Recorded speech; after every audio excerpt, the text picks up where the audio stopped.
Dis donc, Ouais. ça te dérange pas, toi, le costume? Bah non, pourquoi tu dis ça? Parce que moi, j'ai l'impression que ça me change un peu.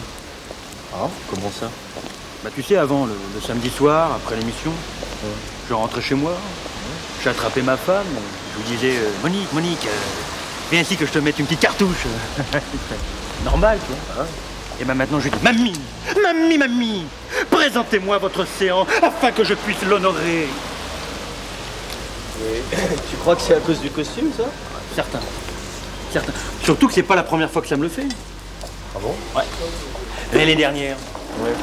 lorsque je faisais un soldat allemand dans Le Führer est en colère, ben le soir, je demandais à ma femme de m'attacher au radiateur et de m'insulter en allemand.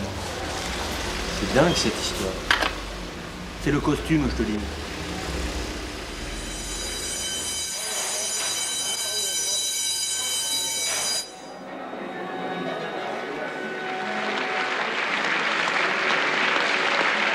Mesdames, Mesdemoiselles, Messieurs, Antenne 2 et Philips, l'inventeur du compact disque, vous présente la nouvelle émission de Thierry Ardisson.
Bonsoir, mesdames, mesdemoiselles, messieurs, bonsoir. Bienvenue au Folies Bergère pour double... Thierry, téléphone. Enfin, tu vois bien que je suis en pleine émission. C'est vachement important. Je prends personne. Hervé Bourges. Ok, il fallait le dire avant, connard. Ouais, facile. Allô? Non, vous ne me dérangez jamais, président. Oui, c'est Jeanne Moreau, oui. Bah non, pas de question trop hard, non, ça va sans dire. Pas d'allusion à la drogue, non. Il n'est pas question. Le sexe, enfin, vous savez bien que c'est pas le genre de la maison. Allez, au revoir, mais qu'est-ce que tu vas imaginer? Écoute, je peux quand même pas avoir le numéro de téléphone de toutes les figurantes qui viennent dans l'émission. Pour jouer avec nous ce soir, une superstar du cinéma américain. Il a laissé les 12 salopards et les 7 mercenaires pour se rendre justice lui-même. Espérons simplement que ce soir, il sera moins silencieux que son arme. Charles Bronson, version New York. Face à lui, Charles Bronson, version Far West. Alors, lequel est le vrai, lequel est le faux, lequel est de l'intox, lequel est de l'info? Pendant que vous cherchez, moi, j'anime double jeu.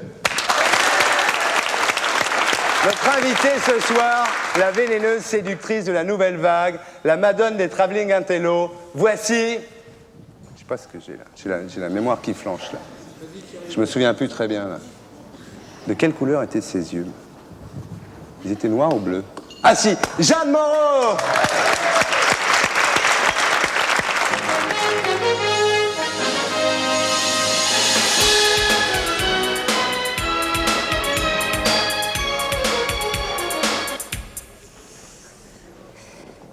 Ça t'ennuie pas? Je vais te poser des questions cons. D'accord. Ta punition préférée, qu'est-ce que tu préfères? Être pincé, mordu ou piqué? J'aimerais mieux mordu. Ah, c'est un peu érotique ce truc-là. Il me semble que c'est plus douloureux et plus agréable en même temps. Maintenant, je vais te demander de creuser un peu ta mémoire. Le mot le plus con en amour, c'est merci, encore ou oui, oui. Dans l'ordre, ce serait encore, ensuite merci. Bon, t'es coincé dans un ascenseur. Est-ce que tu préfères être en compagnie de BHL, PPDA ou VGE. Qui c'est VGE? Valérie Giscard d'Estaing, idiote. Je peux pas être toute seule. T'as une amie qui arrive à l'improviste chez toi, et qu'est-ce qui te gênerait le plus d'avoir sur ta table de nuit? Un Godemichet ou Mein Kampf? Mein Kampf. Eh bien, moi, ce serait le Godemichet, vois-tu. Tu aurais à choisir. Est-ce que tu préférerais faire l'amour avec un mec très laid ou avec une jolie fille? Un mec très laid. Pas très curieuse, alors. À qui trouves-tu le plus de circonstances atténuantes?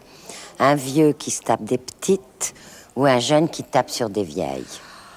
Je ne sais pas porter de jugement. Je crois que l'un et l'autre doivent avoir une bonne raison. Tolérante. Penses-tu que pour réussir, il faille être salope, tueuse ou calculatrice? Oh, je crois que pour réussir vraiment bien, il faut être ni l'une ni l'autre. Tu es donc très ambitieuse. La bombe fatale arrive dans 5 minutes. Tu fais quoi? Je regarde par la fenêtre. Salut, salut.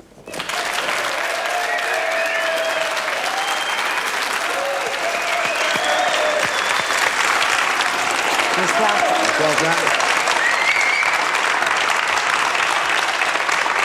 Bonsoir. Bonsoir Thierry. Vous connaissez nos amis? Ah ben, très bien, on était voisins quand j'habitais Los Angeles en 77. Ah bon? Oui, Donc c'est pas par hasard qu'ils sont là. mais non.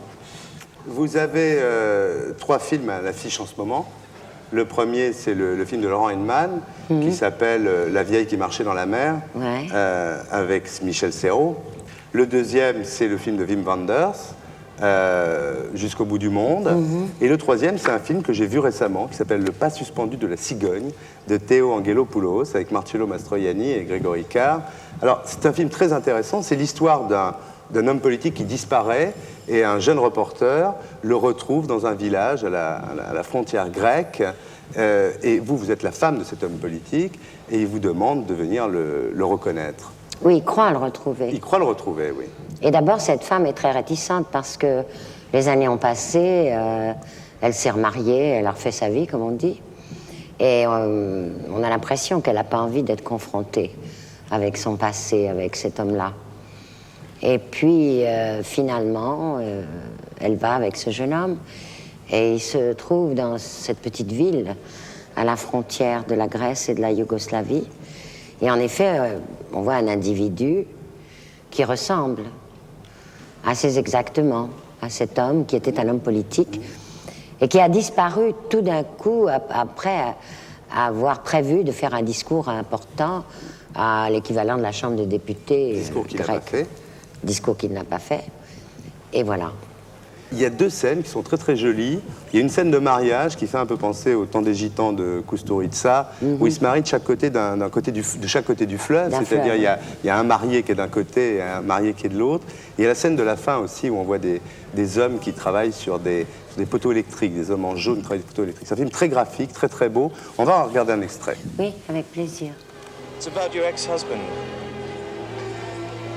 I'm interested in any information I can get about him, about his disappearance. This is the last message I received from him. Σας εύχομαι υγεία και ευτυχία. Αλλά δεν μπορώ να κάνω το ταξίδι σας. Είμαι επισκέπτης. The disappearance of a politician doesn't happen every day, you know. Especially not the way it happened. All of a sudden, for no apparent reason, he just gets up and walks out of the halls of Parliament. But why now? After all these years, it's the past. All this is useless. He died. I don't know where or when, but he's dead.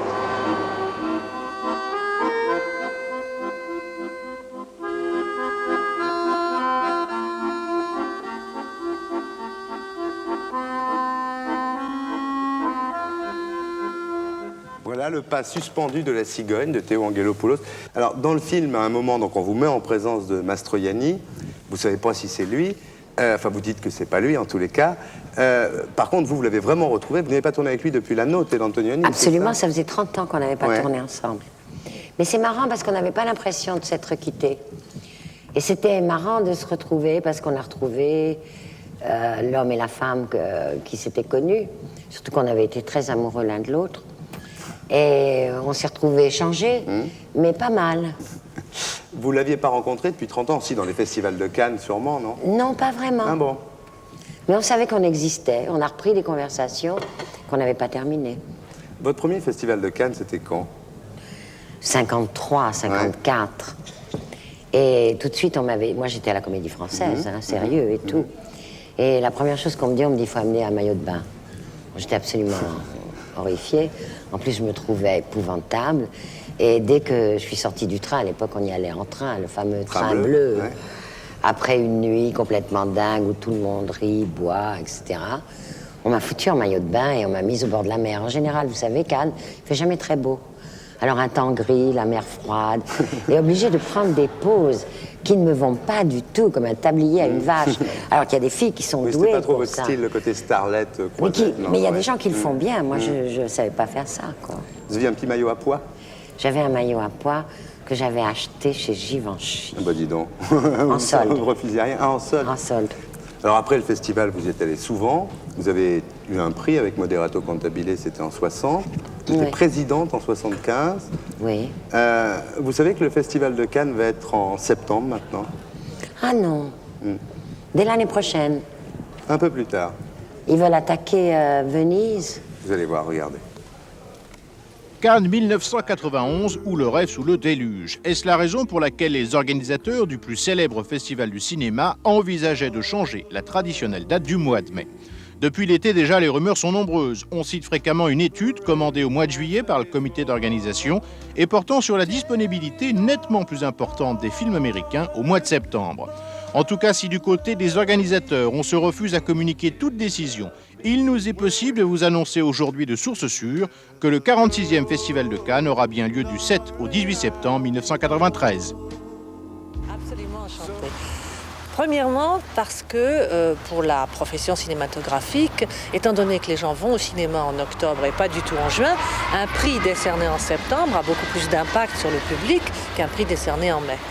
Deuxièmement, ça évitera que dans le festival, on ait toute cette tourbe, toute cette écume de gens qui viennent à Cannes sans rien avoir à faire avec le cinéma, qui se font accréditer, qui veulent être invités, qui encombrent partout et qui simplement viennent chercher en mai à Cannes un peu de soleil, un peu de mer parce qu'on sort de l'hiver.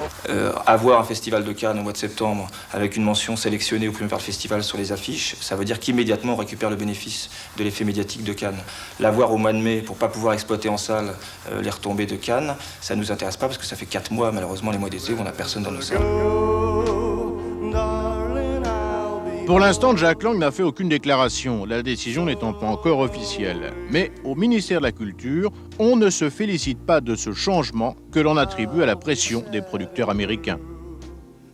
Nous n'avons pas été décisionnaires dans cette affaire, on a été consultés très tardivement et c'est dommage que ce ne soit plus seulement les films qui sont en compétition, mais des festivals. Il est possible aussi que l'importance du Festival de Berlin, l'importance nouvelle du Festival de Berlin, qui a lieu au début de l'année, est pesée dans la balance.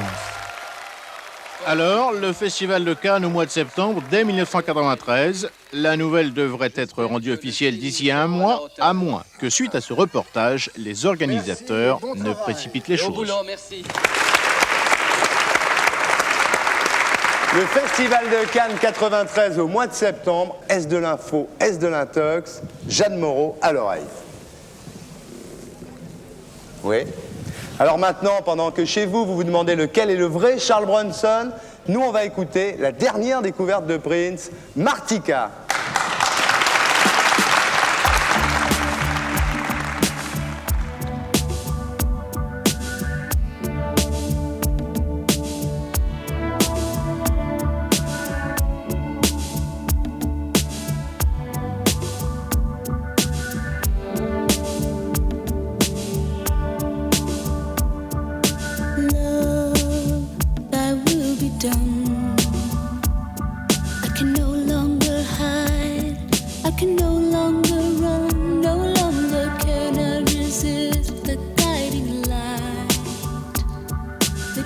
Me the power to keep up the fight. Oh, love.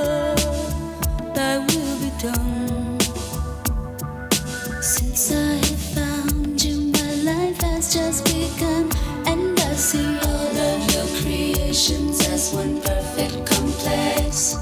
No one less beautiful or more special than the next. We are all destined, so wise to accept. Thy will, Lord, be done.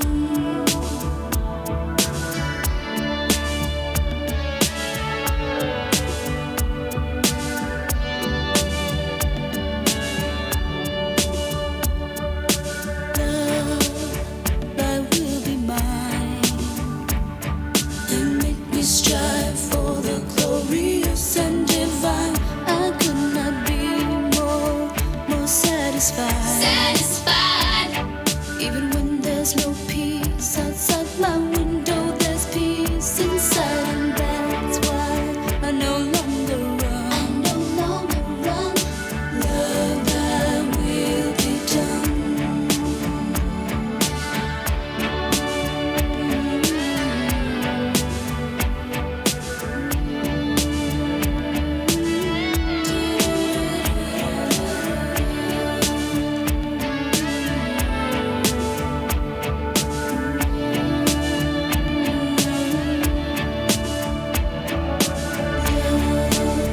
Thy will be done. I can no longer hide. I can no longer run. No, thy will be done. Thy will, Lord, be done. Oh, no longer can I resist the guiding light. The light that gives me power to keep up the fight. I couldn't be more satisfied. Even when there's no peace outside my window, there is peace inside, and that's why I can no longer run. Love, thy will be done. Love, thy will be done. Oh, love, thy will be done. I can no longer hide. I can no longer run. Oh, love, thy will be done. Thy will, love, be done.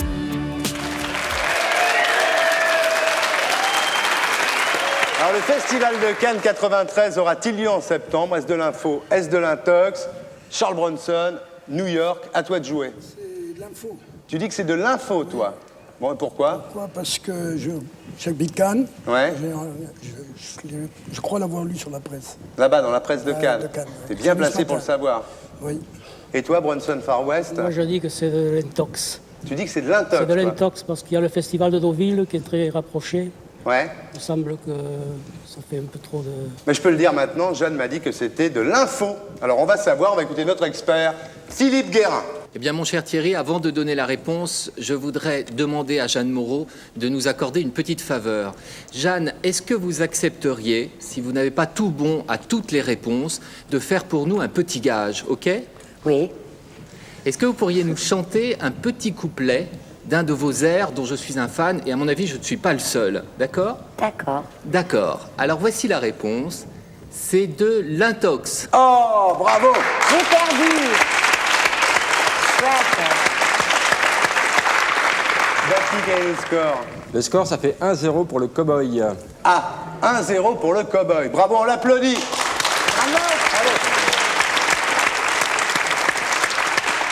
Bon, Philippe, tu as un commentaire à faire là-dessus, tu peux nous expliquer? Oui, Thierry, c'est de l'intox, encore que les producteurs américains et les distributeurs de films font pression sur les organisateurs pour que le Festival de Cannes soit déplacé de mai à septembre. Mais rassurez-vous, j'ai eu personnellement en ligne François Erlenbach, qui est le secrétaire général du Festival de Cannes. Il n'est plus du tout question de déplacer le festival de mai à septembre. Une fois seulement, la France avait accepté de faire plaisir. C'était en 1939 pour le premier festival. À la demande pressante de nos amis allemands, nous avions dû attendre 7 ans avant d'avoir le premier festival. Mais rassurez-vous, c'en est fini des pressions. On applaudit. Bravo. Philippe Guérin.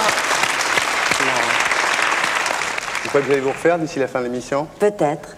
Alors, Jeanne, quand vous parlez de vos échecs dans les interviews, vous parlez toujours de la nuit de l'iguane. Qu'est-ce qui s'est passé? Ah, bah, ce qui s'est Ça a passé... l'air de vous avoir marqué en tous les cas. Bah oui, parce que ça m'est pas tellement arrivé souvent. Oui, c'est ça. Et il y a très peu de critiques dramatiques en Amérique. Et c'est le critique du Washington Post qui est venu sans être invité, qui a écrit tout de suite le papier, mais qui était désastreux pour tout le spectacle, pour tout le monde. Et bien sûr, moi, qui jouais un rôle très important. Et après quelques jours de réflexion, je lui ai envoyé un mot pour le remercier. Enfin, j'étais pas à la hauteur, quoi. Maintenant, tout va bien. Je veux dire, depuis la rentrée, vous avez une presse dithyrambique là, sur vos 3 films. Est-ce que l'avis de la presse vous touche? Elle me touche pour le destin du film. Mais au moment où je fais les choses, et même après que je les ai faites, j'ai une espèce de voix intérieure, j'ai un juge suprême. Et je sais s'il y a quelque chose qui cloche ou s'il y a quelque chose qui est vraiment exact et sincère, et si j'ai donné le meilleur de moi-même. Donc, c'est important et ça ne l'est pas. Et l'avis des gens autour de vous? Certaines personnes qui sont un peu déchues, oui. Alors là, on t'avait demandé dans la rue à des gens ce qu'ils pensaient en sortant d'un film qui s'appelle La vieille qui marchait dans la mer. Laurent Baffy, costard de star.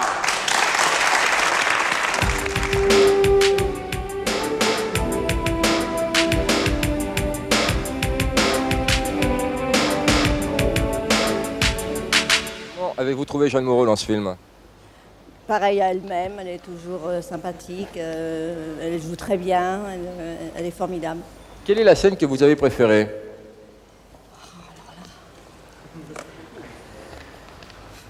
Oh, tout en général, je peux vraiment... Pas de longueur. Voilà.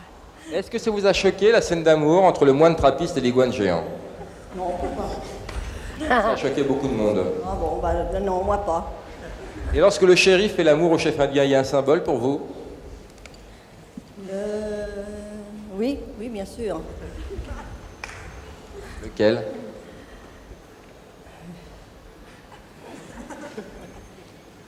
Il y a, enfin, je sais pas, il y a l'amour, une attirance mutuelle, enfin. Vous avez pleuré à la fin du film lorsque Bambi dénonce sa mère aux Allemands? Oh, bien sûr, il y a toujours une petite émotion. Hein. Quelle est la meilleure scène du film, à votre avis? La meilleure? Qu'est-ce que je dis? Bah...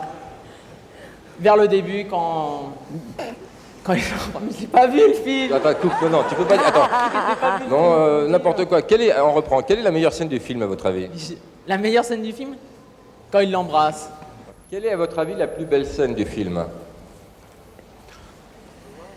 Mais au début, quand on la voit qui marche. Non? Ah merde. Quand le troupeau d'éléphants rentre dans le Sacré-Cœur sur la musique du dernier 45 tours live de Georgette Lemaire, ça vous a plu, cette scène? Ouais, mais je trouve que ce sont des situations extrêmement improbables. Et quelle est la cascade que vous avez préférée? Là? La cascade. La cascade? Quand il se jette du vide. Quand il se jette dans le vide, ouais. Ça a été... Dans les séquences. Dans la séquence. Comment ça? C'est quand ça? Vers la fin, quand il se jette avec la voiture. C'est un film en costume d'époque, il n'y a pas de voiture. Non mais attendez, qu'est-ce que vous me racontez là? Si c'est pour me raconter des conneries, c'est pas la peine, je veux dire. Mais je l'ai pas vu, votre film. Alors pourquoi vous m'en parlez si vous l'avez pas vu? C'est insensé votre comportement. Vous l'avez dit au début, vous. Quoi, qu'est-ce que je vous ai dit? Mais c'est insensé, ça, vraiment. Hein. Les gens veulent parler de tout sans jamais rien avoir vu, hein, vraiment. Hein. Laurent Baffy, costard de star. Vous voyez, les gens sont prêts à dire n'importe quoi, donc rassurez-vous, la prochaine fois que vous entendrez parler d'un de vos films, si c'est du bien, vous le prenez, si c'est du mal, vous laissez tomber, ouais. Vous voyez. D'accord. Alors, vous connaissez la Terre entière, et je vais vous faire une interview wouzou, c'est-à-dire que je vais vous citer des noms de gens. Ah oui, c'est terrible ça. Mais pas pour vous fâcher obligatoirement. Faut pas gagner. Non, il n'y a rien à gagner. Bon, d'accord. C'est nous qui gagnons à vous écouter. Alors, je vais vous citer des noms de gens et vous réagissez. Par exemple, Louis Malle. Je l'aime. Vous l'avez beaucoup aimé. Oui. Vous l'aimez toujours. Toujours. Vous croyez que... Vous avez fait d'abord Ascenseur pour l'échafaud avec lui. Et Les Amants. Et Les Amants. Et bien, on a fait 2 autres films ensemble. Ensuite, on va en parler. Mais est-ce que vous auriez fait les Amants si vous n'aviez pas été, excusez-moi, amant avec lui? C'est quand même très... Non, pas du tout. Vous l'auriez pas fait ou vous l'auriez fait? Bah, ça n'aurait pas été possible sans lui et sans moi. Après, vous avez fait Viva Maria. Et là, il y a eu un peu des problèmes parce que, on peut le dire maintenant, il y a prescription. Bardot, quand même, je faisais un peu chier, quoi. Sur le Non, il n'y a tournage. pas vraiment eu de Non. problème. C'est vrai qu'elle était un peu chiante, Ouais. mais c'était vécu, Ouais. en tout cas par moi, tout à fait bien. Ah, par vous, oui. Oui, non, mais parce qu'il y avait tous ces journalistes, tous ces photographes autour, et ce qui comptait pour les médias, c'était la rivalité, alors que rivalité, il n'y en avait absolument pas. Mais quelquefois, c'était emmerdant d'attendre 8 heures, 9 heures, une chaleur de plomb. C'était pas toujours... Alors, je lui demandais de me prévenir quand elle ne se réveillait pas, mais c'est difficile de le savoir. Non, puis lui, il s'occupait plus d'elle, parce qu'avec vous, il savait que c'était réglé un peu, donc Non, il c'est donnait pas beaucoup vraiment. d'attention à elle, quand même, non? Non, non, il le faisait parce qu'il la sentait beaucoup plus fragile. Il la sentait beaucoup plus fragile. Mais c'est vrai que quelquefois, je ne le prenais pas très bien, de sa part à lui. Orson Welles, vous l'avez connu en quelle année? Oh, je l'ai connu... je débutais presque. Je l'ai connu à la Comédie Française. Ça devait être en 1951. Et ben, je l'ai suivi toute sa vie. Il était mince à l'époque? Il n'a jamais été très mince, il était bel homme. Et puis, j'ai jamais pensé à sa corpulence. Après, je me suis un petit peu inquiétée, mais c'était à cause de sa fragilité, de sa santé. Et lorsque je le sentais malheureux. Mais je l'ai toujours trouvé beau. C'est vrai qu'il n'aimait pas qu'on le voie manger. Non, il n'aimait pas ça. Il paraît qu'un jour, vous l'avez surpris en Espagne en train de manger du cochon de lait. Oui, un cochon de lait entier qu'il avait devant lui. On m'avait donné une adresse à côté de Madrid et j'y suis allée avec un ami. Et il n'y avait personne et on nous a proposé différentes salles, une sorte d'auberge. Et puis j'ai ouvert une porte et Orson était là. J'ai vu qu'il était furieux, j'ai fait comme si je ne l'avais pas vu. Et un jour, il vous a proposé de tout quitter pour le suivre aux États-Unis, vous n'êtes pas parti. Tout quitter. Il voulait payer le dédit de la Comédie Française. Buñuel. C'est un homme que j'aurais pu aimer follement s'il avait été un peu plus jeune. Remarquez, son âge me gênait pas, mais ça le gênait, lui. Alors je lui disais que j'aurais aimé qu'il soit mon père. Et lui me disait que j'avais tort, parce qu'il aurait été absolument tyrannique, il m'aurait sûrement enfermé dans un placard. Il vous aurait pas laissé faire de cinéma? Non, sûrement pas. Un peu comme votre père. Oui, mais mon père, pour d'autres raisons, il trouvait Ouais. que c'était dégueulasse. Mais c'est vrai que Buñuel, vous racontez ça, quand il était petit, vous dites qu'il était sensible, mais pas sentimental. Oui, c'est très important. Oui, et que quand il était petit, pendant qu'il travaillait, il mettait du sparadrap sur la bouche de sa sœur. Mais Je pas trouvais quand ça- il était petit, quand Ah il bon était grand. Ah bon? Mais dis donc. oui, quand il était grand, quand il travaillait avec Jean-Claude Carrière, et il mettait du sparadrap sur la bouche de sa sœur parce qu'elle était trop bavarde. Bah dis donc. Alors vous avez travaillé dans Nikita avec Besson, et vous êtes assez fasciné par sa recherche du Graal, ce que vous appelez sa recherche du Graal. Oui. Oui, parce qu'il est obsédé comme tous les hommes dont nous avons parlé. Mais peut-être d'une façon parce qu'il est plus jeune et qu'il appartient à cette époque dans laquelle nous vivons. Ça n'est pas détourné ni par la littérature, ni par un art plastique. C'est cinéma, cinéma, cinéma. Et quand nous avons travaillé ensemble, j'ai tourné 15 jours dans Nikita, je me suis amusée parce qu'il s'amusait absolument, follement. Il faisait refaire les scènes. Tu peux me le faire un peu comme ça? Ah, puis si on essayait comme ça, un peu plus triste, un peu plus gai, plus lent, plus rapide. On sentait que ça pouvait durer. Ça vous plaît, ça. Vous pardonnez tout au réalisateur. Vous Au fou, obsédé, oui, tout. Vous appelez ça des particularités pour pas dire des défauts. Oui, il n'y a pas de défaut. Alors Gérard Philippe, en un mot. Ah, j'étais tellement en extase, béate, qu'il m'est arrivé d'oublier mon texte. Ah oui. C'est embêtant, hein, Quand on est comédienne. Bah oui, et puis surtout dans Le Prince de Hambourg, avoir un trou dans la salle, dans la cour du Palais des Papes, c'est... Mais il y a le vent qui passe. Gabin, vous avez tourné avec lui? Gabin, oui. Ah, mais moi j'aime tous les hommes avec lesquels j'ai travaillé. Lino Ventura, vous avez travaillé avec lui? Oui, dans le Grisby. Ah oui, dans le Grisby aussi. Et puis j'ai fait un film, alors là, celui-là, j'ai oublié le titre. Ah bon, vous préférez l'oublier? Non, pas du tout. Vous savez qu'il était catcheur, Lino Ventura, avant? Oui, je sais. Mais on va voir une histoire de quelqu'un d'autre dont il paraît qu'il aurait été catcheur. On regarde. Ok. Le vrai faux journal, la suite. Bonjour. En bon gros jovial, il joue à nous amuser chaque midi. Et pourtant, sous son aspect bon enfant, le journaliste Claude Villers cache bien son jeu.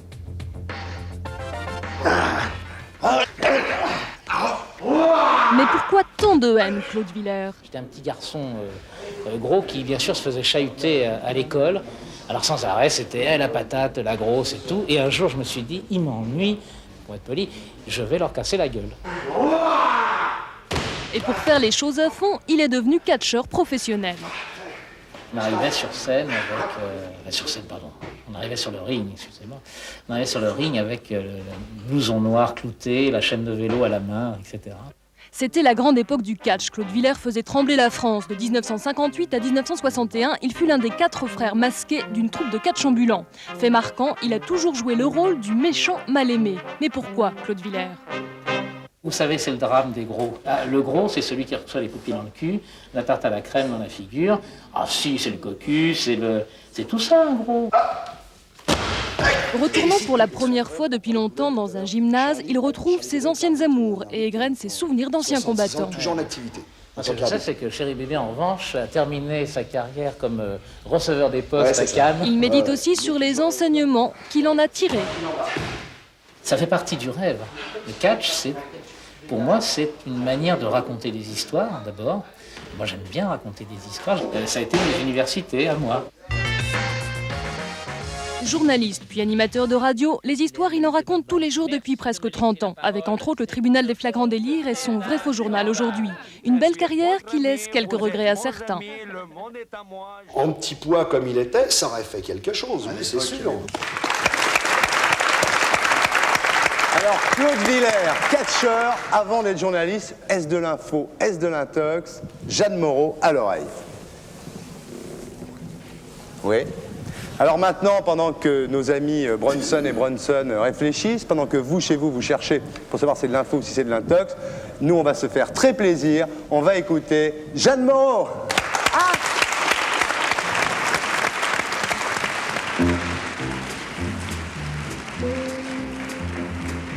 J'ai la mémoire qui flanche, je me souviens plus très bien. Comme il était très musicien, il jouait beaucoup des mains. Tout entre nous a commencé par un très long baiser. Sur la veine bleutée du poignet, un long baiser sans fin.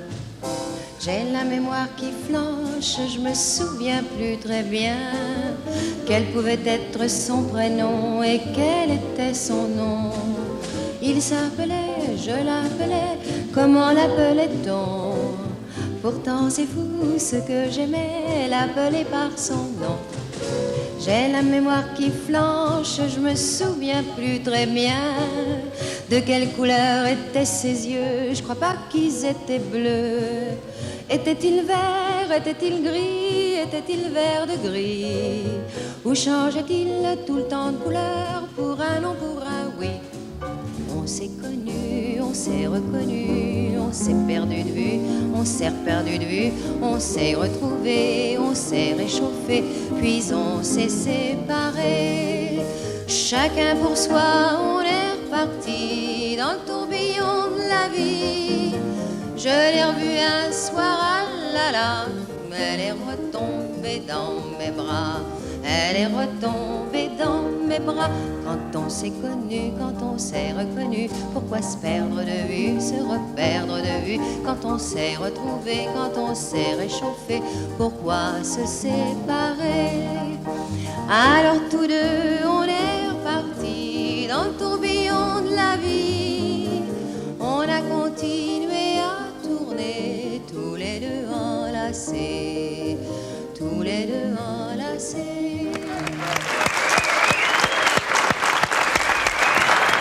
Alors maintenant, Claude Villers, catcheur avant d'être journaliste. Est-ce de l'info, est-ce de l'intox? C'est à toi de jouer, le Bronson version Far West, à ton avis? Je dis que c'est de l'info. Tu dis que c'est de l'info, toi? Ouais. Et pourquoi?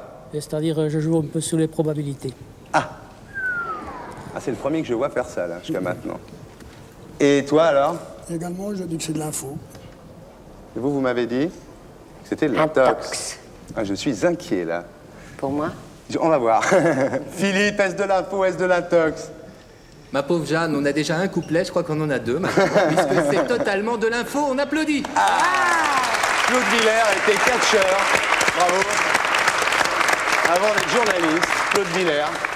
Alors quel est le score, Laurent? 2-1 pour le cow-boy. Bah dis donc, hein? Philippe, est-ce que tu as un commentaire à faire?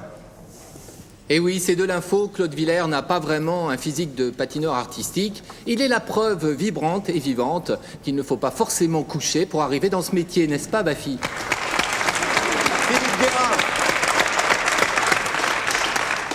Guérin. Jeanne, c'est pas pour dire, mais oui. C'est 2 fois que vous vous trompez quand même. Ben oui, mais c'est bien de perdre de temps oui. en temps. Hein. Est-ce que vous êtes riche? Non. Vous avez rien, là? Vous avez quoi? Oh non, j'ai pas grand-chose. Je vis avec ce que je gagne au jour le jour. Ouais. Quand vous avez vendu votre propriété du Pré-Verger à la Garde-Freinet, ouais. 60 hectares quand même, vous avez bien touché de l'argent à ce moment-là? Mais non, mais j'avais des dettes. Aïe, aïe, aïe. Puis je venais de divorcer, et contrairement à ce qu'on pense, un divorce américain, ça peut coûter cher. Ça vous a coûté de l'argent? Ça m'a pas rapporté des sous du tout, au contraire. Et dans ces moments-là, quand vous aviez vraiment besoin d'argent, est-ce que vous avez pensé à faire de la publicité, à... Non.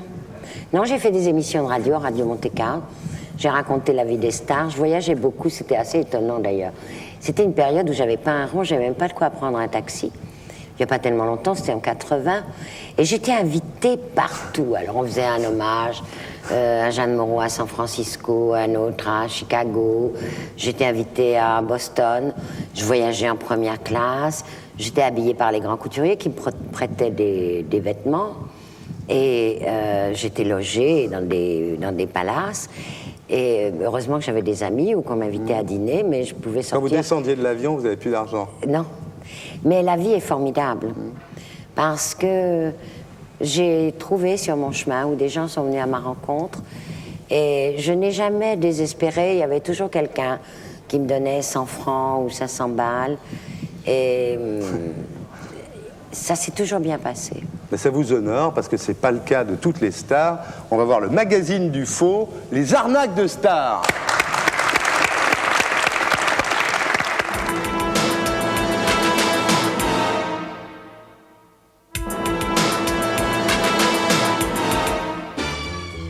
C'est l'histoire d'arnaques aussi célèbre que leurs auteurs. L'histoire de stars qui pensent que plus on est riche et célèbre, et plus on en veut pour alimenter son compte en Suisse.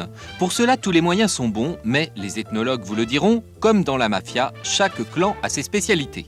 En hors d'œuvre, voici le Gris-Gris qui rapporte avec Danielle Gilbert. Elle avait troqué sa vraie candeur de belle-fille idéale pour devenir marchande de bagouses pharaoniques aux pseudo-propriétés euphorisantes. Guilux, lui, proposait ses lumières aux amateurs du loto, des chiffres permettant de décrocher le gros lot dans un délai de 6 mois. Les numéros en question étaient choisis par un ordinateur. L'Union départementale des consommateurs des Alpes-Maritimes n'a pas apprécié, inculpation. Un peu de piment maintenant, avec le recel d'objets d'art volés, c'est Moustique, ex-chanteur de rock des années 60, reconverti dans la brocante. Vous n'en pouvez plus, vous avez besoin d'un petit régime, ne vous adressez pas à l'illusionniste Dominique Webb, il n'a réussi ni à faire maigrir les dodus, ni à hypnotiser son juge. Voici maintenant les sportifs du trafic, ou plutôt les trafics des sportifs. Convaincu de trafic de drogue, Diego Maradona s'est enfui vers son pays, l'Argentine. Les Napolitains ne veulent plus entendre parler de leur ancienne idole. Un comble dans la capitale italienne de tous les trafics. Enfin, le dessert. Voici les sportifs qui passent par la case prison sans même avoir touché un centime. Comme Mike Tyson, par exemple, qui n'aurait pas hésité à violer la concurrente d'un concours de beauté. Heureusement, l'Amérique, qui n'est pas rancunière, l'a laissé sortir pour jouer son dernier match, car le public, qui a toujours adoré les stars et les voleurs, les aime encore plus quand ils sont les deux. Bravo, le magazine du faux, les arnaques de stars. Voilà ce qui aurait pu vous arriver si vous n'aviez pas votre rigueur naturelle. Alors, il y a un autre film que vous avez tourné, qui s'appelle Anna Karamazov. Vous l'avez tourné à Moscou et à Leningrad. Oui. Est-ce que vous, comme beaucoup d'acteurs de votre génération, vous avez été tenté à un moment par le communisme? Jamais. Vous n'avez jamais Mais cru? aucune idéologie. Oui. Vous n'avez jamais cru? Mais non. C'est votre papa qui vous avait donné cette éducation, qui vous avait dit de vous méfier ou... Oh, pas du tout, pas du Non, tout. non. C'est peut-être justement, mon père était restaurateur. Oui. Il avait un café. C'est peut-être à force d'entendre les conversations De bistrot que... Non. Jamais. Vous n'avez Non, jamais été vraiment, effleuré c'est- par ça, vous? Non, c'est du bourrage de crâne. Et à l'époque, quand vous voyez, je sais pas, Yves Montand, Signoret, qui partaient en URSS, ça vous je sais pas, vous les trouviez ridicules, vous aviez envie de leur dire de ne pas y aller Non, puisque je suis pas militante. D'ailleurs, pendant très longtemps, j'ai eu un sentiment de culpabilité, de ne pas être aussi tranchée, de ne pas avoir des avis sur tout. Ouais. Et puis le privilège de l'âge, c'est que maintenant, je peux dire franchement, ouvertement, que non. L'histoire vous a donné raison, en quelque sorte. Oui. Est-ce que vous pensez, puisqu'on en parle régulièrement dans la presse, est-ce que vous pensez que la monarchie représente un avenir pour ces pays-là, quand on voit le roi de Roumanie qui essaye de revenir, le roi de Bulgarie, le roi de Yougoslavie, le grand-duc qui va à Leningrad? Est-ce que vous croyez que c'est un avenir ou vous croyez que ce sont encore des séquelles et des scories qui traînent dans la tête des gens? La connaissance que j'ai du monde, c'est que rien ne recommence jamais. Mais je ne peux pas répondre sur ces choses-là. Je m'en regarde alors. D'accord. En 1919, le traité de Trianon rend son indépendance à la Slovaquie. Bratislava s'affranchit de la tutelle tchèque avec à sa tête Karl III, descendant de la dynastie des Téchènes, qui avait fondé au IXe siècle l'État slovaque. Karl III reste au pouvoir jusqu'en 1938, où il est chassé de son pays par Monseigneur Tizot, un proche des nazis. L'héritier au trône, Antonin Ier, naît en exil en 1951 à Paris, où il vit toujours en cultivant la nostalgie de son pays. Oui, effectivement, mon premier souhait serait de visiter tout simplement mon propre pays que je n'ai jamais vu, d'aller à la rencontre des gens, tout simplement un souhait comme quelqu'un qui est expatrié et qui voudrait voir de là où il vient, où sont ses racines. Le projet de visite devient affaire d'État, comme à Bucarest où Michel de Roumanie a été refoulé dès son arrivée. Prague refuse d'accorder tout visa à Antonin Ier. Václav Havel l'a encore rappelé dans une déclaration le 2 novembre dernier. Le retour d'Antonin Ier représente une réelle menace pour l'unité tchécoslovaque et une vision réaliste des faits nous amène à penser que les sentiments nationalistes slovaques sont développés par d'anciens dirigeants communistes. Le peuple slovaque a aussi envie d'exister. Donc d'une certaine manière, le peuple slovaque a trouvé dans le prince Antonin une figure emblématique qui pourrait servir de porte-drapeau finalement de cette mémoire collective. La famille des Téchènes incarne la résistance slovaque, toujours vivace vis-à-vis des Tchèques. Témoin les 14% de suffrages recueillis par le parti monarchiste slovaque aux dernières élections, même si le prince Antonin n'a pas de projet politique. Enfin, distinguons, n'est-ce pas, le rêve d'enfant? Oui, enfant, je me suis imaginé en roi. Maintenant, sérieusement, il est un devoir pour moi, au cas où les Slovaques le souhaitent, de les aider. Je veux dire, n'importe quel citoyen le ferait. Tout comme Alexandre de Yougoslavie ou Siméon de Bulgarie, le prince Antonin n'est pas un putschiste. En attendant l'appel de son peuple, il rêve simplement d'un bain de foule parmi les siens. Voilà, le prétendant au trône de Slovaquie, interdit de séjour par Václav Havel. Est-ce de l'info, est-ce de l'intox? Jeanne Moreau à l'oreille. Oui. Alors maintenant, pendant que nos amis Bronson et Bronson réfléchissent, pendant que vous, chez vous, vous cherchez pour savoir si c'est de l'info ou si c'est de l'intox, nous, on écoute les Rembrandts, très très très bien placés sur la playlist de Double Jeu.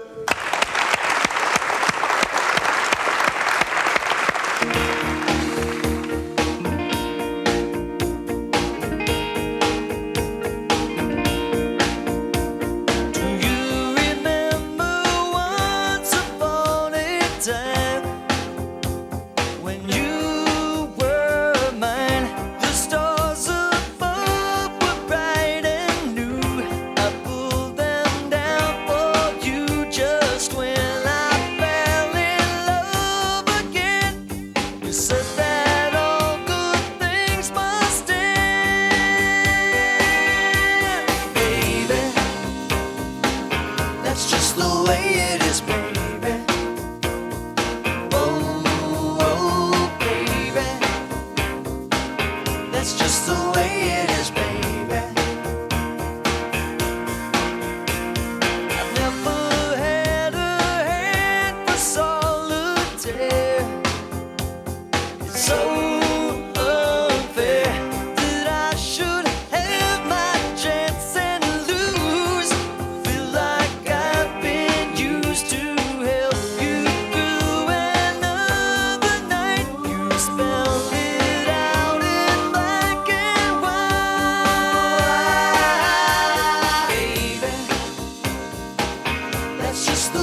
That's just the way it is, baby. That's just the way it is, baby.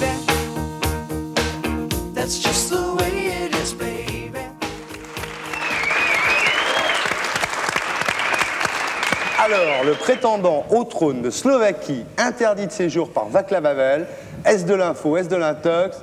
C'est à toi de jouer, Charles. Je dis que c'est de l'info. Tu dis que c'est de l'info, toi? Oui.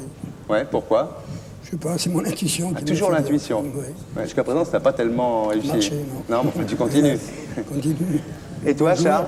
Je dis que c'est de l'info aussi. Tu dis que c'est de l'info. Voilà, vous êtes d'accord tous les trois. Parce que Jeanne Moreau, qui est quand même déjà à 2 couplets, nous a dit que c'était de l'info. Donc, vous êtes tous les trois pour l'info. On écoute l'expert Philippe Guérin. Écoutez, Jeanne, je crois qu'on s'achemine directement vers la compilation des œuvres de Jeanne Moreau, à la fin de cette émission seulement, puisque c'est totalement de l'intox. On applaudit. On applaudit Philippe Guérin, qui fait des sujets, on y croit. Enfin, vous y croyez apparemment. Ben oui, la preuve. Alors, Laurent, quel est le score? Le score, on s'en fout, c'est Bronson qui va gagner. Enfin, Oui, ça... de toute façon, tu as raison, Laurent. 2-1 pour le cow-boy. Et ça fait 3 couplets pour Jeanne Moreau. Philippe, est-ce que tu as un commentaire à faire? Oui, Thierry, c'est de l'intox. Tout dans ce sujet, absolument tout est faux. Les photos, le faux prince, qui entre parenthèses est un vrai noble mais français. Nous avons trouvé l'un des seuls pays de l'Est à n'avoir aucun prétendant. La Slovaquie est en effet le seul pays de l'Est à ne pas avoir été une monarchie dans son histoire. Thierry, excuse-moi, mais ce n'est pas moi qui ai inventé la Slovaquie. Bon, on applaudit Philippe Guérin. Bravo. Alors, maintenant, on peut le révéler, à ce stade de l'émission. Votre mère était danseuse ici, Jeanne. Ici même, oui. Aux Folies Bergères. Vous étiez venue, donc, quand vous étiez petite? Mais non, pas du tout. Elle n'était pas encore enceinte de moi. Ah. Elle a dansé ici pour la première fois. Elle avait 18 ans. Oui. Elle faisait partie de la troupe des Tiller Girls qui a accompagné Joséphine Baker quand elle a débuté ici. Moi, je suis arrivée après et j'ai interrompu la carrière de ma mère. Et c'était un sujet tabou à la maison. On n'en parlait pas? Non, jamais. Ma mère m'en parlait plus tard, m'en a parlé plus tard en cachette. Et puis, en fouillant dans les affaires, dans l'armoire, j'ai trouvé une espèce de vieille boîte et dedans, il y avait des photos sublimes de maman, danseuse. Et alors, quand vous êtes arrivé ici tout à l'heure, vous êtes venu ici pour la première fois. C'est la première fois? La première fois que je mettais les pieds ici. C'est pas mal, hein? Ouais, c'était très touchant. Votre père, lui, était restaurateur, Oui. Paul Moreau. Il avait un restaurant à Montmartre qui s'appelait la Cloche d'Or. Oui, avec son frère Arsène. Mais il a vécu assez tard pour voir votre succès, puisqu'il était avec vous à la Oui, Gare mais Trenet. il était épaté, il ne comprenait pas pourquoi. Oui. Bon, il était très fier. Quand il venait au spectacle, par exemple, toujours on le plaçait au 2e rang, ce qui me désolait, parce qu'il s'endormait au bout d'un quart d'heure. Mais avant de s'endormir et de ronfler comme un sonneur, il prenait le temps de dire « oh, c'est ma fille, etc. » Puis après, il dormait. Et puis, quand il voyait les films, il disait « mais c'est dégueulasse. Tu te laisses embrasser par Gabin, ce vieux con, il pourrait être ton père. » Enfin, vous voyez, c'était intéressant comme commentaire. Et il était fier, mais en même temps, il ne comprenait pas. Ah, lui, oui. Ce qu'il a réconcilié avec moi, c'est que je suis une très bonne cuisinière. Voilà. Donc il voyait que je savais faire quelque chose de mes 10 doigts. Dans le restaurant de votre père, vous ne travailliez pas du tout. Vous n'étiez pas la main à la pâte. Non, mais il y avait une cousine de mon père, Julienne, qui était une femme épatante. J'ai connu des femmes vraiment formidables. Et qui avait une auberge. Et je servais les pourboires. Ah, mais justement. J'avais des pourboires. Mais alors, vous me faites un enchaînement formidable. On va regarder le Bafichot, une histoire de bistrot.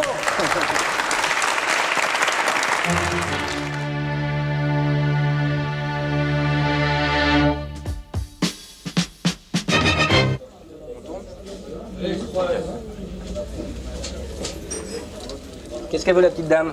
C'est une grande décafrème léger. Un grand café crème léger? Et 3 sucres. 3 sucres? Et un verre d'eau. Ouais. Un verre d'eau et demi? Non. Et une tartine. Une tartine. Un café crème, un verre d'eau, un déca crème, un verre d'eau, une tartine. Vous avez une ordonnance? Il n'y a plus de tartine. Vous voulez une entrecôte? Non, merci, je n'ai pas les droits. Ah, Je suis en régime. vous voulez un bout de cake? Non, non, merci. Qu'est-ce que vous allez prendre? Rien. Ben si, parce qu'il faut qu'on fasse du chiffre, nous. Non, non, non, ça va. Bon. Vous voulez que je vous parle un petit peu? Non, non, merci. Pas du tout. Ça va, vous, en ce moment, oui? Non, non, non. Parce que moi, j'ai des problèmes, là. Parce que j'ai ma fille, là, qui a fait une grippe. Vous savez, une grippe avec l'hiver, là. Et puis, je suis un petit peu inquiet parce que ça fait quand même 8 jours qu'elle n'a pas été à l'école. Le médecin n'est pas venu. Et il est venu, le médecin. Ça va plus? Il est venu, mais on n'était pas là. Non. On était sortis quand il est venu. Les enfants étaient malades et vous Oui, êtes sortis aussi? Oui, parce qu'on avait une soirée avec des copains dans une boîte d'échangistes. Ah bon. On était au Fornic Club.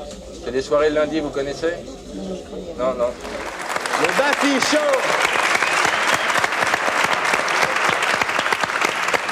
Alors Jeanne, vous vous êtes mariée la première fois, c'était en 49, Oui.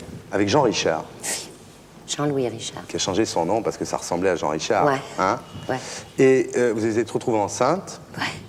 Et en fait, le mariage a eu lieu la veille de l'accouchement. Un samedi, c'était gratuit, puis c'était juste avant. Hein. Ouais, c'était juste avant. Ce qui fait que le photographe, il a été obligé de... On descendait l'escalier, on m'avait prêté un grand manteau.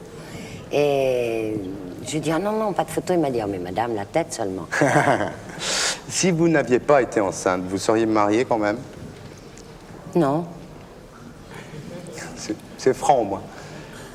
Vous avez eu un enfant, Jérôme, qui a 42 ans aujourd'hui. Ouais. Vous le voyez souvent? Je le vois en ce moment à peu près une fois par an. Ouais. Il vit en Californie. Parce que vous dites, j'ai eu un enfant, mais je n'ai jamais été mère.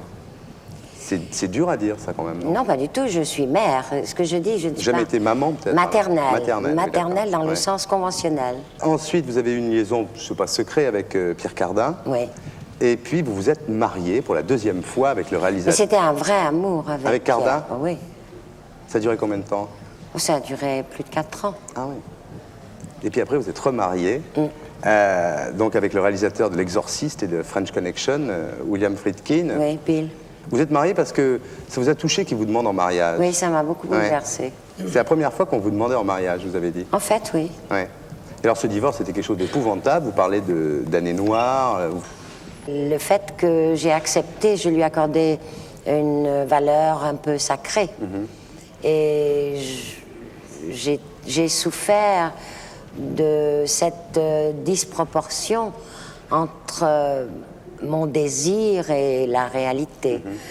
Non pas que je me sentais responsable et non pas que je le trouvais, lui, responsable. Mais ça a été une douleur très violente et très profonde. Alors, ça vous a coûté de l'argent, en plus. Ça, c'est pas grave. C'est pas grave, mais enfin, vous n'étiez pas très au courant des banquiers, des avocats, tout ça, ou vous n'avez pas Non. voulu être au courant? Non, c'est pas grave. C'était surtout la déchirure qui comptait. Vous dites, je ne pense pas dans ma vie avoir aimé un homme. Avoir C'est grave, été. ça. Ah non, non. C'est pas grave du tout. Ah bon? Je le reconnais. Je veux dire Ouais. que la plupart des gens sont comme moi.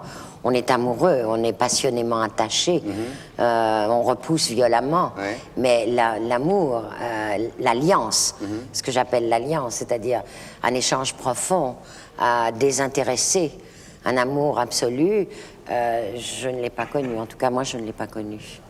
Vous le regrettez? Oui, quelque part, j'espère le connaître avant de mourir. Bah oui. Mais peut-être que ce ne sera pas sous la forme que tout le monde peut imaginer. Bien. Maintenant, on va voir un sujet qui n'a rien à voir. D'accord. Ça va vous changer les idées, c'est consacré à la guerre. Ah oui, en effet. En janvier 1993, lorsque Douvres sera relié à Calais par le tunnel sous la Manche, l'Angleterre ne sera plus tout à fait une île. La Manche, qui a toujours préservé le Royaume-Uni des invasions, ne pourra plus alors jouer son rôle de rempart naturel contre l'ennemi. Le secret défense est maintenant levé et le Time du 11 novembre dernier révèle que le tunnel peut être inondé en cas de conflit. Au moment de la signature du traité, John et moi, on a eu vent d'un préparatif qui se faisait pour la défense nationale anglaise, qui a demandé un changement au plan du tunnel, mais nous ne savions pas quoi exactement, personne ne voulait nous dire, c'était un secret. Nous avons assisté auprès des gens à Londres, du ministère des Transports et de Défense, sans rien avoir, jusqu'à récemment, quand je pense que le gouvernement anglais a voulu calmer un peu les inquiétudes du public anglais de qu'est-ce qui se passerait au cas où il y a une invasion. Est-ce que quelque chose de sérieux a été prévu? Sur ordre du Premier ministre britannique, l'eau pourra s'engouffrer dans le tunnel grâce à une série de conduits reliés au fond de la mer. En quelques heures, la partie centrale du tunnel sera inondée, soit 13 des 37 km situés sous la Manche. Et selon le Times, c'est le 20 janvier 1986, le jour de la signature du traité sur le tunnel ferroviaire, que le principe d'un dispositif de sécurité fut adopté. Une destruction par l'arme nucléaire étant définitive, Tompkins, ministre de la Défense de l'époque, préféra le système d'inondation qui permet une remise en état ultérieure du tunnel. Mais le tunnel a-t-il une réelle importance stratégique ? Pour le gouvernement britannique, il est très important de neutraliser le tunnel parce que c'est le meilleur moyen d'une occupation terrestre. Aujourd'hui, certes, on fait d'abord la guerre avec l'aviation, avec les missiles, mais il s'agit ensuite de concrétiser la victoire par une conquête terrestre. Et donc, couper le tunnel, c'est freiner une invasion. Mais rappelez-vous, ce stratagème a déjà été utilisé dans l'histoire. Alors, Moïse serait-il entré dans les services secrets britanniques ?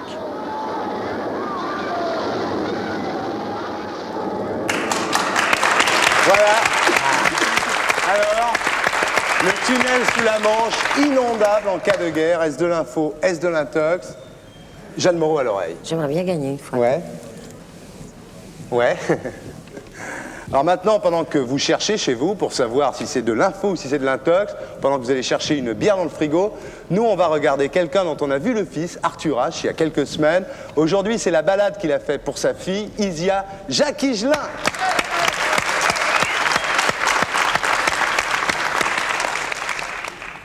Peut-être ce qui m'a tire en toi,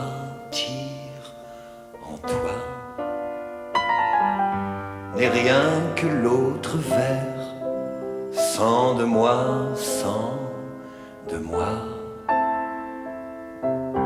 où m'attendait la joue, celle cachée derrière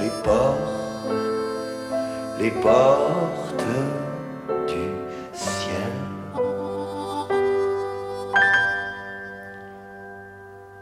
Rien de tout ce qui m'inspire en toi, pire en toi, n'est plus doux que le grain de ta peau, de ta voix, dont la magie provient d'un ciel, m'ensorcelle et m'escorte jusqu'aux portes du ciel.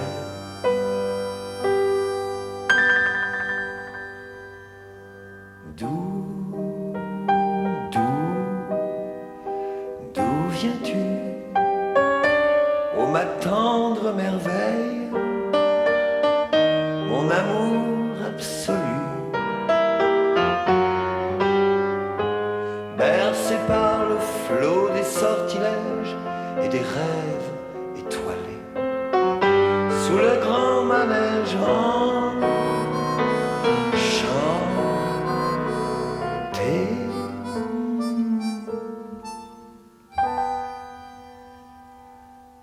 Peut-être ce qui me relie à toi, n'est d'autre que ce corps don de soi,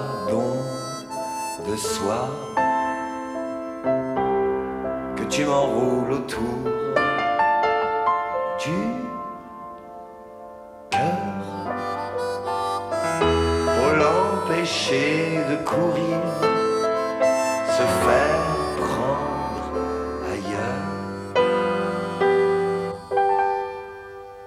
Et si tout ce que j'adore en toi dort en moi, je veux que tu le réveilles en moi, veille en toi, pour que de la terre haut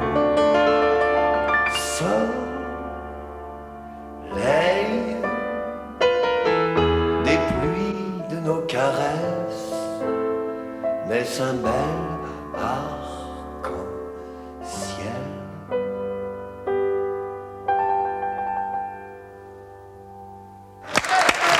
Jacques Higelin, balade pour Isia. Alors, le tunnel sous la Manche, inondable en cas de guerre. Est-ce de l'info? Est-ce de l'intox? C'est à Charles de jouer. À ton avis? Je dis que c'est de l'intox. Tu dis que c'est de l'intox? Tout a été calculé depuis longtemps. Ouais. Et toi, Charles? Moi, je dis que c'est de l'info. Alors, je peux le dire maintenant. Oui. Jeanne m'a dit que c'était de l'intox. Oui.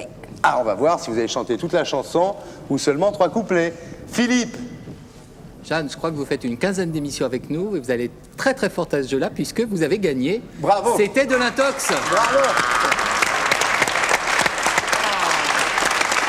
Bon alors, quand vous allez être obligé de nous exécuter, Jeanne, vous allez nous chanter la chanson que vous voulez, elles sont toutes bien. J'aime ton odeur, ta saveur, Léon. Oui. T'es pas beau, Léon. T'as les cheveux longs. Mais je t'ai dans la peau, mais je t'ai dans la peau, Léon. Je ne suis pas jolie, jolie. Nous ne sommes pas beaux, beaux, beaux. Mais contre toi, moi, je grille. Tu me fous le feu à la peau. T'as peut-être pas des bras d'athlète, t'as peut-être pas le torse velu, mais j'adore tes mirettes. Chaque fois que tu me dis que tu m'as dans la peau, Léon, dans la peau, Léon. Bravo, bravo, Jeanne.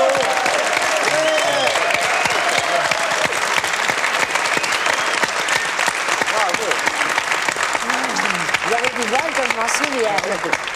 Vous avez du bol vous en souvenir aussi, ça prouve que vous avez une très bonne mémoire. Alors, Laurent, quel est le score final? Eh ben, la surprise générale, c'est Charles Bronson qui a gagné, le cow-boy, 3 points à 1. Ah, on applaudit Bronson, le cow-boy. Bravo, bravo. Alors Charles, tu prends ton petit téléviseur, tu vas regarder tous les cadeaux qui défilent et tu vas me dire celui que tu veux. Je veux le mini-téléviseur. Le mini-téléviseur Philips à cristaux liquides multistandard Palsecam, 69 programmes mémorisables. Merci, bravo, on t'applaudit. Bravo. Et alors pour toi, l'intégrale de 37.2, à mon avis, tu vas continuer la nuit. Tout à fait bien. On l'applaudit aussi. Merci. Bravo. Alors, vous vous êtes fait psychanalyser à un moment de votre vie, mais est-ce que vous êtes confessé dans votre vie? Ah oui, quand j'étais petite. Vous en gardez un bon souvenir? Pas terrible, non. Aïe, aïe, aïe. Je crains pour moi, alors. Ah bah maintenant que je suis plus grande, ça va être intéressant. Bon, on y va, alors. Interview confession, Jeanne Moreau, mesdames, messieurs. Au revoir.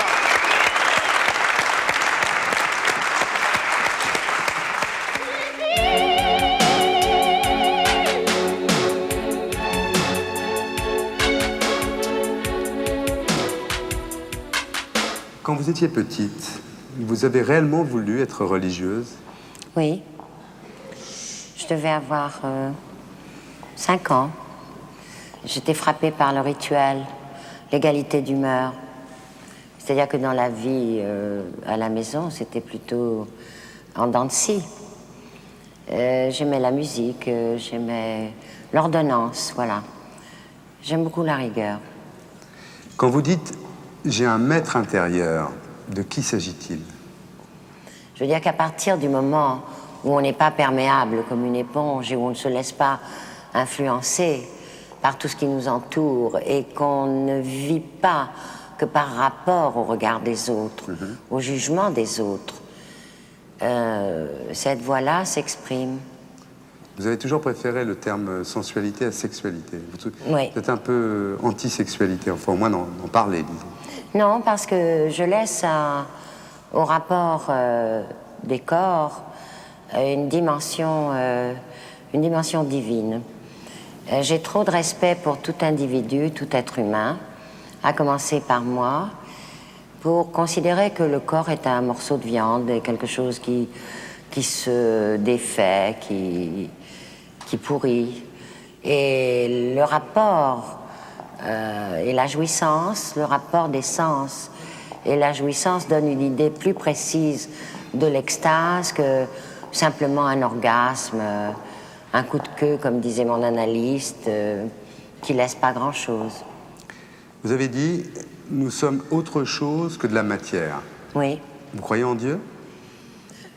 Le terme croire est un terme profane. Ça a à voir avec la crédulité. Je ne crois que ce que je vois. J'ai une sensation très exacte de quelque chose de magnifique. Vous croyez en l'âme? L'esprit, oui. Quand vous dites on vit seul et on meurt seul. La solitude n'est pas une horreur épouvantable. C'est quelque chose d'exaltant. Parce que la solitude ne veut pas dire être isolé, ne veut pas dire être séparé des autres. C'est être avec les autres. Et si je suis consciente de ma solitude, je peux encore mieux comprendre celle des autres et la souffrance de ceux qui ne la supportent pas bien. Merci, mademoiselle.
Mesdames, Mesdemoiselles, Messieurs, Antenne 2 et Philips, l'inventeur du compact disque, vous ont présenté Double Jeu.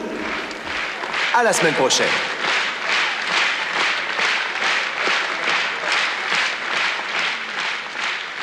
Et pour être sûr de ne rien rater de Inarditube, abonnez-vous et mettez un pouce bleu.